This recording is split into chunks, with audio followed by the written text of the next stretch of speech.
Olá pessoal, continuando a estudar os recursos do mapeamento objeto relacional, ficou faltando a gente ver a recuperação de dados. Nesta aula, nós vamos estudar algumas formas de recuperação de dados que a API de persistência Java fornece. A primeira forma e a mais simples é utilizando os métodos de busca do objeto Entity Manager. Basicamente, nós vamos ter dois métodos para poder fazer procura utilizando o Entity Manager, o método find e o método getReference. Os dois métodos vão receber como parâmetros o tipo de objeto a ser recuperado e um código identificador para localizar um objeto específico na base de dados. No primeiro exemplo que nós trouxemos, o tipo de objeto é dependente.class e estamos passando o valor 30L. Esse L aqui, pessoal, é um indicativo de que é um tipo long. Nós estamos passando para o método find um objeto dependente e um código identificador de valor 30. Com isso, o Entity Manager envia um comando para o banco de dados para recuperar o dependente com código identificador 30, que vai ser carregado no objeto dependente. O outro exemplo, nós estamos utilizando o getReference, da mesma forma que no find, nós estamos passando como parâmetro um objeto, que aqui no caso é o cliente, e informando que o código identificador é 101. Com isso, o getReference vai retornar um objeto do tipo cliente para ser instanciado no objeto. Aqui pode ficar a seguinte dúvida: se os dois métodos recebem o mesmo parâmetro e têm o mesmo tipo de retorno, qual que é a diferença então entre utilizar o find e o getReference? A situação é a seguinte, pessoal. Utilizando o método find, o Entity Manager vai recuperar todos os dados da entidade que vão ser carregados no mesmo momento da instanciação. Utilizando o getReference, como o próprio nome nos indica, o Entity Manager vai recuperar uma referência ao objeto a ser acessado, e os dados desse objeto vão ser carregados quando efetivamente usados. Com essas características, a gente já pode perceber que o fetching do find vai ser eager e o fetching do getReference vai ser lazy. É aquilo que a gente estudou. O eager carrega tudo no mesmo momento da instanciação do objeto principal. O lazy só vai carregar quando efetivamente for utilizado. Outra forma de recuperação de dados é utilizar a Java Persistence Query Language, a JPQL. JPQL, pessoal, é uma linguagem similar à SQL, só que baseada em orientação a objeto. A diferença principal entre o SQL e o JPQL é que, enquanto no SQL as consultas são feitas diretamente nas tabelas, no JPQL as consultas são feitas em objetos ou nas entidades. Com o JPQL, pessoal, nós vamos criar queries para fazer consultas nas entidades que são persistidas no banco de dados. Essas queries podem ser colocadas na própria entidade ou em algum componente específico, como os EJBs. Nós também podemos utilizar o padrão DAO para declarar as queries que serão utilizadas pela aplicação. Esse padrão DAO é um objeto que define formas de acesso a dados. Dentro dele, nós vamos colocar todas as queries que poderiam ser utilizadas em uma determinada entidade. O JPA define duas formas de consultas que nós podemos fazer utilizando o JPQL: consultas do tipo dinâmica e consultas do tipo estática. As consultas dinâmicas normalmente são criadas dentro do método que a utiliza, e elas são executadas em runtime. Como nós estamos falando de JPQL, para que a consulta possa ser feita no banco, o provedor de persistência vai precisar fazer uma tradução de JPQL para SQL antes de enviar o comando para o banco. Essa tradução, no caso de consultas dinâmicas, vai ocorrer toda vez que ela for chamada pelo método. Por causa disso, as consultas dinâmicas vão ter um custo de tradução bem mais alto, e isso pode inclusive impactar o desempenho da aplicação. Aqui nesse slide, nós ainda temos um exemplo de uma consulta JPQL dinâmica. Primeiramente, vamos dar uma olhada no que é o JPQL. Se vocês perceberem, nós temos os comandos select, from e where, normalmente como se fosse um SQL. Daí a gente falar que o JPQL é derivado do SQL. A diferença é que nós não vamos consultar tabelas, e sim objetos. Então, aqui no from, esse dependente de é um objeto dependente. Com isso, na cláusula where, nós temos a seguinte situação: o D é o nome do objeto, o nome é o atributo. Então, nós estamos definindo um parâmetro que vai retornar do banco objetos dependentes que possuem um determinado nome. Aqui nós colocamos dois pontos nome. Essa forma de passar parâmetro é chamada de parâmetro nomeado. E normalmente isso é utilizado para diminuir o risco de ataques do tipo SQL injection. Depois que a gente passa esse parâmetro nomeado, a gente vai utilizar o método setParameter para definir qual é o parâmetro. Então, nós temos aqui o dois ponto nome, que é o parâmetro nomeado, e qual que é efetivamente o valor do parâmetro. No nosso exemplo, José Augusto Silva. Então, o que o select faz? Vai retornar objetos do tipo dependente que tenham como valor do atributo nome José Augusto Silva. Uma outra diferença entre o JPQL com o SQL é que para o JPQL nós devemos utilizar case sensitive, ou seja, é preciso ter atenção com diferenças entre letras maiúsculas e minúsculas. Então, beleza, pessoal. Já vimos como funciona uma sentença de consulta utilizando o JPQL. Agora vamos conhecer como funciona uma consulta dinâmica.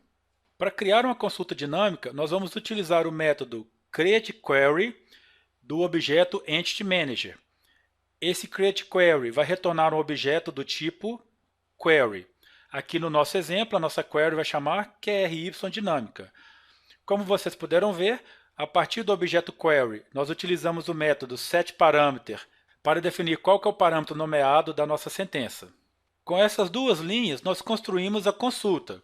Com a consulta construída, o que nos resta é executar essa consulta no banco de dados. Nós vamos fazer isso por meio do método getSingleResult do objeto query. O que acontece aqui?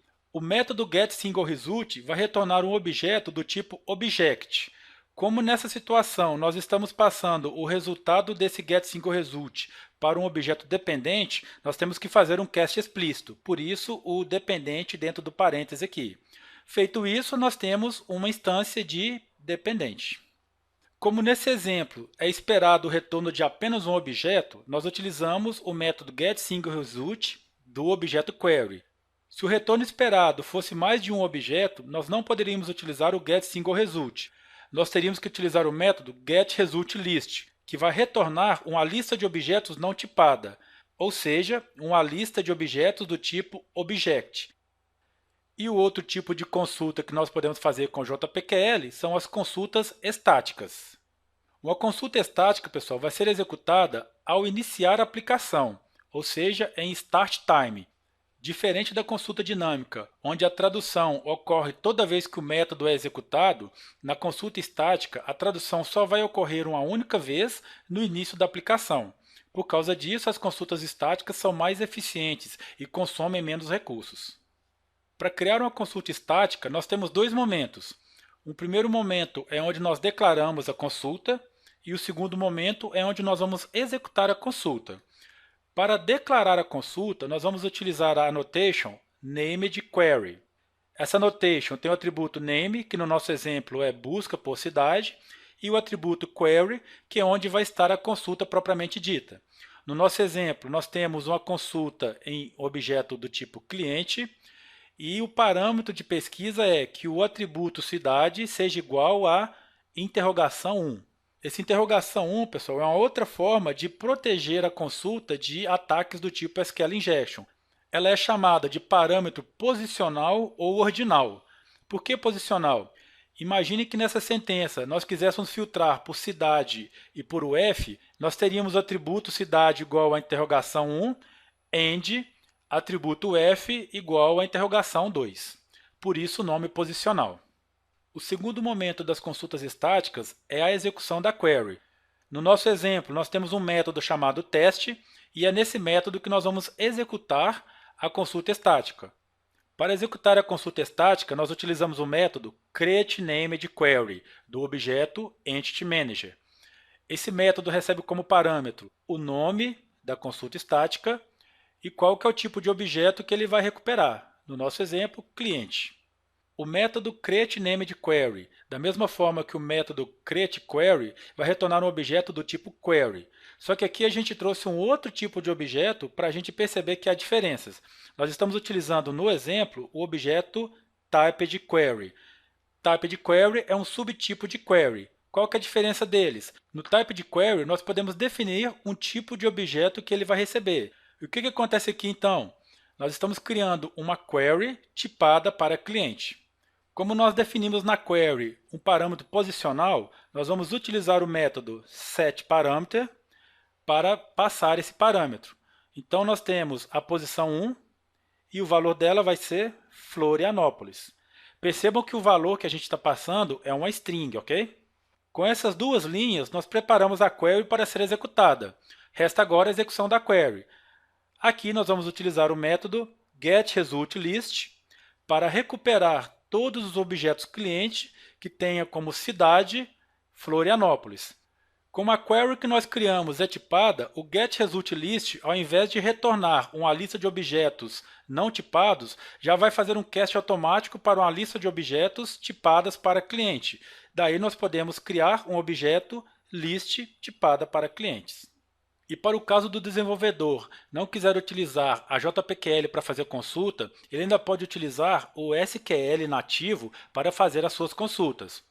Utilizando o SQL nativo, nós também podemos ter consulta dos dois tipos, dinâmica ou estática. Um problema que a gente vai ter com SQL nativas, pessoal, é que com ela nós vamos ter um acoplamento maior com um banco de dados específico.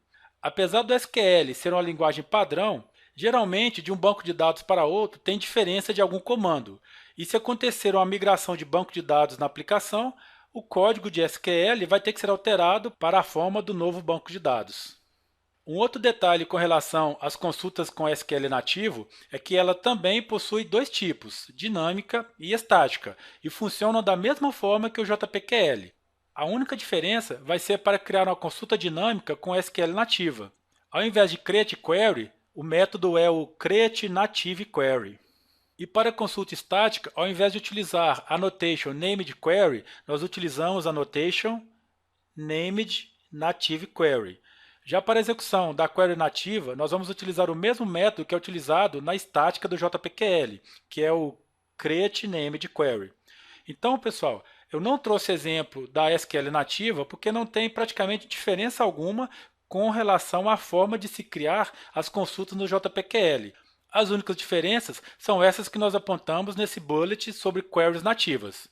E lembrando que o JPQL, a consulta é feita no objeto, e no SQL a consulta é feita na tabela, mas a forma de estruturar a sentença é praticamente a mesma. A última forma de recuperação de dados do ORM que nós vamos ver é a Criteria API.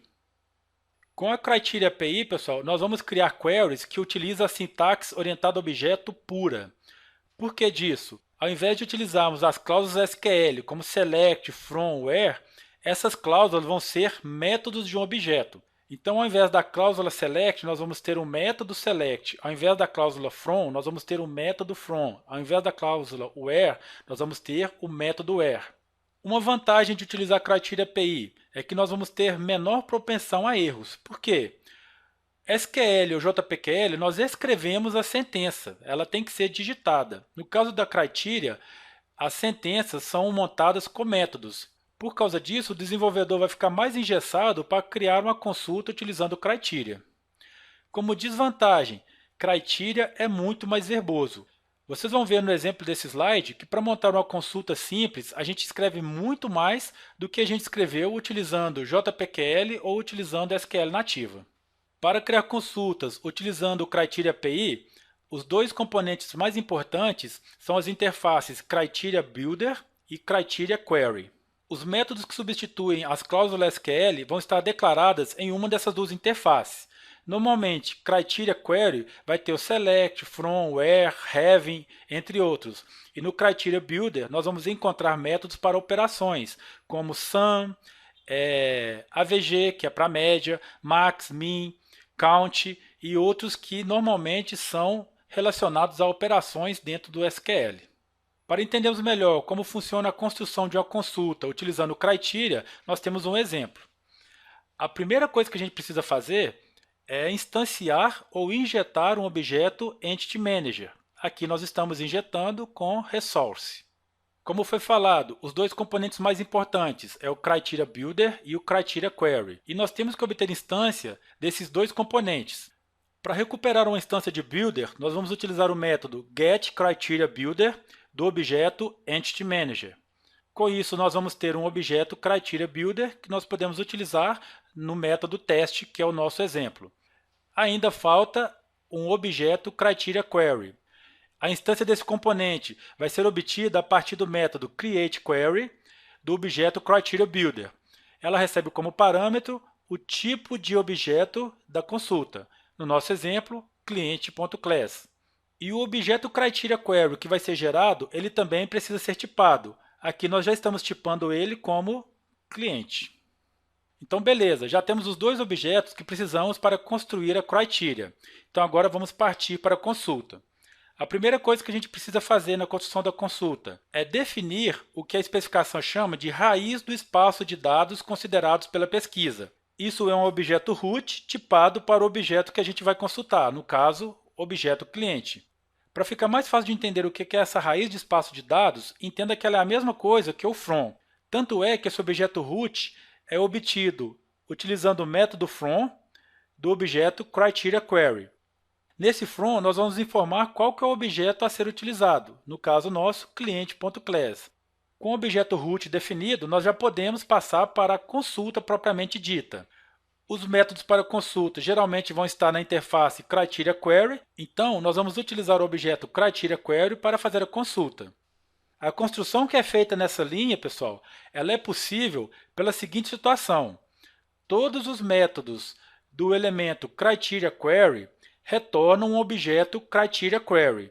Por isso, a gente pode colocar CriteriaQuery.select.where. alguma outra coisa, porque todo o retorno de método do CriteriaQuery retorna o objeto CriteriaQuery. Então, vamos lá. Método select, passando o objeto cliente. Where, abrimos o espaço para fazer o filtro. Normalmente, métodos para operações dentro de consultas, nós vamos utilizar CriteriaBuilder. Então, nós temos aqui equal, que recebe como parâmetro o atributo cidade do objeto cliente e a string Florianópolis. E o que a gente está fazendo aqui, pessoal? Nós estamos informando o método where para filtrar os clientes cujo atributo cidade seja igual a Florianópolis. Se formos pensar em SQL, select cliente from tabela cliente where cidade igual a Florianópolis. Até essa linha, a consulta foi configurada. Falta ainda criar a consulta, que vai ser feita com o método createQuery do objeto EntityManager. CreateQuery vai receber, então, o objeto CriteriaQuery. Como nós vimos, o CriteriaQuery vai retornar um objeto do tipo query. Type de query é um subtipo de query. Então, ok, consulta configurada e criada. Resta executar a consulta. Nós vamos fazer isso com o método getResultList. O método getResultList vai retornar, nesse exemplo, uma lista tipada para clientes e, por isso, pode ser atribuída sem cast explícito para um objeto lista do tipo cliente. E aqui, pessoal, fechamos o recurso recuperação de dados do ORM. Vamos para as questões. Essa primeira é do CESP de 2015. Para que uma classe Java efetue consultas em determinada entidade do banco de dados, é necessário elaborar o SQL e depois convertê-lo para JPQL. O que a gente viu? Nós temos formas de consulta utilizando JPQL, que pode ser traduzida para SQL no momento em que o método é executado, no caso das consultas dinâmicas, ou quando a aplicação é iniciada, no caso das consultas estáticas. E ainda também nós podemos fazer consultas utilizando SQL nativa. Então não existe essa ideia de SQL ser convertido para JPQL. Portanto, item errado. Próximo, CESP 2010. A versão 3.0 da API de persistência Java provê uma linguagem de consulta de persistência Java, que é uma forma melhorada da linguagem de consulta do EJB. Realmente, pessoal, a API de persistência Java evoluiu da especificação Enterprise Java Beans. Como o JPA evoluiu do EJB, por dedução, nós já podemos considerar que a linguagem de consulta JPA vai ser uma forma melhorada da linguagem de consulta no EJB. Só que aqui, pessoal, tem um pequeno erro que já aconteceu em outra questão. Não existe versão 3.0 do JPA. O que existe é 3.0 DJB e dentro dessa especificação da JB existe o JPA 1.0. Apesar desse erro de versão, a banca considerou essa questão como correta. O gabarito, então, certo. Próximo item é do CESP de 2015. JPQL é uma linguagem de manipulação de dados adotada para criar, alterar a estrutura de tabelas e gatilhos utilizadas na especificação JPA. Nós vimos que JPQL é utilizada para criar consultas. JPQL não executa comandos DDL, tá, pessoal? Então, essa questão já vai estar errada por causa disso. Nós não temos execução de comandos DDL, como createTable, por exemplo, dentro do JPQL. Aqui é preciso ser bem específico, tá? JPQL não executa DDL. Mas se a questão estivesse falando que o JPA possui um mecanismo de DDL que permite alterar a estrutura de tabelas, ela estaria correta. Esse mecanismo é a API chamada Schema Generation, do pacote javax.persistence. Então aqui, pessoal, são duas situações. JPQL não executa DDL. JPQL, como o próprio nome diz, é para consulta, query. O mecanismo de DDL do JPA é chamado de Schema Generation. Próxima questão. Essa é da Carlos Chagas, de 2015. Em uma classe de identidade do banco de dados, presente em uma aplicação que utiliza JPA, existem as seguintes instruções. Nós temos aqui uma annotation named query, chamada cliente.listartodos, que tem como query o select C from cliente C. E também nós temos a annotation entity, informando que cliente é uma entidade. Vamos continuar. Considere que os atributos e métodos da classe cliente estão implementados e mapeados adequadamente para a tabela cliente do banco de dados. Em uma classe de acesso a dados da mesma aplicação que possui um objeto em válido do tipo Entity Manager, para executar a query da classe de entidade cliente e obter os dados retornados em uma lista, utiliza-se. Aqui nós temos 5 alternativas de como deveria ser escrito uma consulta estática. Vamos analisar uma a uma. Então, lembrando que, pessoal, vamos voltar ao código. Nós já temos a named query, que define uma consulta estática, e essa consulta se chama cliente.listartodos. E ela faz uma query para retornar dados do objeto cliente. O primeiro momento nós já temos, que é a criação da consulta estática. Então agora vamos verificar onde está correto o segundo momento, que é a construção e execução da query. Como nós estamos falando de consulta estática, o método utilizado para criar esse tipo de consulta é o createNamedQuery. Então, o método aqui está correto. Ele recebe como parâmetro o nome da query e o tipo de objeto que ele vai buscar. Então, nós temos aqui cliente.listartodos e cliente.class. Aqui está ok. createNamedQuery retorna um objeto do tipo query. E nós temos aqui um objeto do tipo query. Após isso, o que falta é executar a query. Para isso, nós vamos utilizar o método getResultList. GetResultList vai retornar uma lista não tipada. Nós temos um objeto query que não foi definido o seu tipo e temos uma lista não tipada. Do outro lado, nós temos uma lista tipada para clientes. Pessoal, aqui nós vamos ter um probleminha, porque a gente vai precisar fazer um cast explícito. E nessa alternativa não tem nenhum cast explícito. Por enquanto, vamos encostá-la e vamos ver as outras alternativas. Na letra B, está sendo utilizado o método createQuery. Então, aqui a gente já vê que está errado, porque para construir uma consulta estática, a gente tem que utilizar o método createNamedQuery. Então, só aqui a gente já percebe que está errado. Mas ainda tem mais problemas.